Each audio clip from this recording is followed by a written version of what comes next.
სიმაღლეში ზრდას აქვს თავისი ყველაზე საუკეთესო პერიოდი. ეს არის 14 წლამდე, ბიჭია თუ გოგოა. გასაგებია, რომ ბიჭები უფრო დიდხანს იზრდებიან, ვიდრე გოგონები, მაგრამ ყველასთვის ეს ასაკია, ხო? იმიტომ რომ მერე იწყება ჰორმონალური ცვლილებები და ამას ძალიან დიდი ენერგია მიაქვს და აღარ რჩება ხომ ეს დისათვის. თუმცა არის რაღაც ფაქტორები, რომელიც ხელს უშლის დას და ფაქტორები, რომელიც ხელს უწყობს, ხო?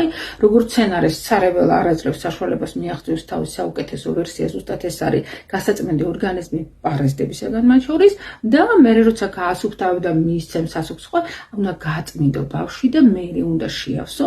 აი, თუმცა ძალიან ხშირად გქონია ხომ, რომ თუნდაც წმენდის პერიოდში ხო, ჩემთან ბავშვებს დაუწყია სიმაღლეში ზრდას, როცა მე უკვე სრულფასოვანი შევსება მიდის, ხო, ფანტასტიკურად. თუმცა ყოველთვის მithქვია ხოლმე, რომ მაგალითად გაზაფხული და ზაფხული გადასარევეს დისათვის, მაგრამ არის გენეტიკური ფონდი. სულ მithქვია ხოლმე, რომ ბოჭკი ხე არ უნდა გაიზარდოს. თუ თქვენ გენეტიკურ ფონდში არსებობს კიდევ რაიმე რესურსი, აუცილებლად გაიზრდება, მაგრამ თუ არ არის, არ გამოვა.